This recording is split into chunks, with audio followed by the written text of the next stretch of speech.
Olá, boa tarde. O Senado agora está no ar. A Comissão de Constituição e Justiça aprovou a proposta que acaba com o voto secreto nos legislativos de todo o país. A matéria agora vai a plenário. O relator, senador Sérgio Souza, analisou as emendas de plenário e as PECs que foram incluídas para tramitação conjunta e manteve a posição. Acatou a proposta da Câmara, que prevê voto aberto em todas as decisões legislativas. Mais uma vez, consenso só com relação a abrir o voto nos processos de cassação de mandato. Nos outros casos, como análise de vetos presidenciais, prevaleceu a polêmica.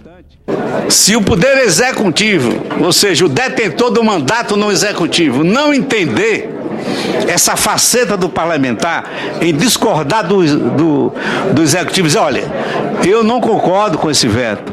Como o voto é aberto, o presidente do Congresso tem que votar, não é? O presidente do Congresso tem que votar. Aí o presidente do Congresso vota contra o veto. Isso pode desencadear uma crise institucional. Nós que exercemos o mandato parlamentar, nós temos obrigações para com o eleitor. Obrigações. Nós temos que dar a ele satisfação a respeito das nossas atuações aqui dentro. Como eu posso dar satisfação ao eleitor do estado de Mato Grosso, que para minha honra me mandou para cá, senhor presidente, se ele não sabe de que maneira eu votei? Divergências também com relação a abrir o voto nas indicações de autoridades. O voto que um senador deu aqui, em discordância com a indicação de alguém para o Supremo, ou como Procurador-Geral da República, não embaixador, mas para uma dessas situações, pode ser mais tarde atacado na sua independência por uma visão mesquinha que possa ter o procurador ou que possa ter um ministro do Supremo. Nós não temos como, na condição de senador da República, que devemos satisfação à sociedade por todas as nossas tomadas de decisão, postergarmos com essa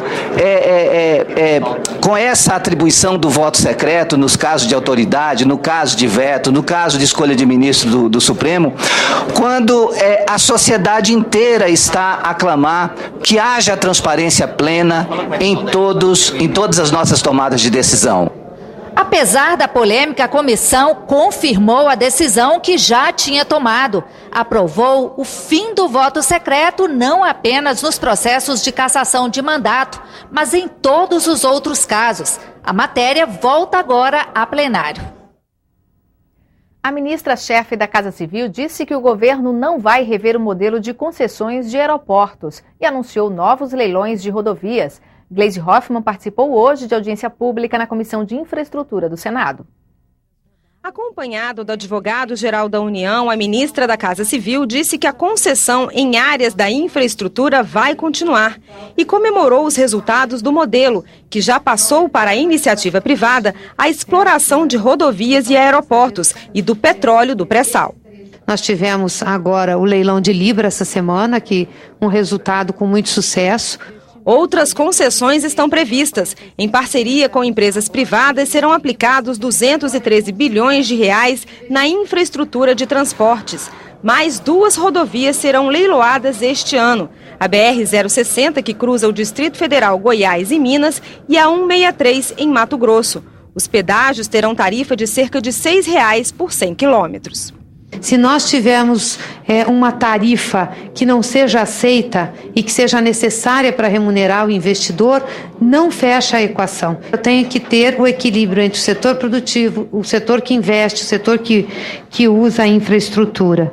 Nos portos serão investidos 52 bilhões de reais. O de Santos e o do Pará devem ser licitados em dezembro, já segundo a nova lei do setor, aprovada este ano pelo Senado. Os senadores reclamaram de outro transporte, o ferroviário. 19 dos 30 mil quilômetros de trilhos instalados não são explorados. É o setor que receberá mais investimentos, quase 100 bilhões de reais. Você podem ter vários modais de integração dessas ferrovias com rodovias, com hidrovias, com aeroportos, Portanto, esse é um projeto maior, um projeto amplo e que impacta o Brasil inteiro e cria alternativas para você escoar a nossa produção. A ministra também afirmou que o governo não pretende rever o modelo de concessões de aeroportos. Por ele, a Infraero é sócia da iniciativa privada com 49% de participação nos consórcios. Gleisi Hoffmann rebateu a afirmação do ministro da Secretaria de Aviação Civil, Moreira Franco, de que esse modelo seria um sacrifício para as contas do Tesouro Nacional. Esse é um modelo que nós estruturamos para que haja sustentabilidade da Infraero e é um modelo que apresentamos para os 5 aeroportos, os 3 já concedidos e os 2 que estamos concedendo. Não há por parte do governo intenção de alterá-lo. A assessoria da Secretaria de Aviação Civil informou que não há embate com a Casa Civil, mas disse que o ministro Moreira Franco reitera que a participação de 49% da Infraero nos consórcios é, de fato, um peso para o Tesouro. Aprovado ontem pela Câmara, o projeto da mini-reforma eleitoral retorna ao Senado. Boa parte dos parlamentares reconhece que a proposta não é ideal. Não era isso que nós gostaríamos de fazer. É necessário que se faça uma reforma mais profunda na questão das eleições, na lei eleitoral. O que está retornando da Câmara é aquilo que foi aprovado pelo Senado anteriormente, com algumas alterações que lá foram feitas que serão aqui analisadas. Então nós vamos aprová-la para que ela possa ainda vigorar a partir das eleições de 2014. Foi fundamental e muito importante a Câmara ter recuado de um grande erro, que era de permitir doação por empresas que têm concessão pública. Quer dizer, nós estamos precisando tirar a pessoa jurídica de doação de campanha, estava querendo pôr uma outra pessoa jurídica que faz negócios com os governos.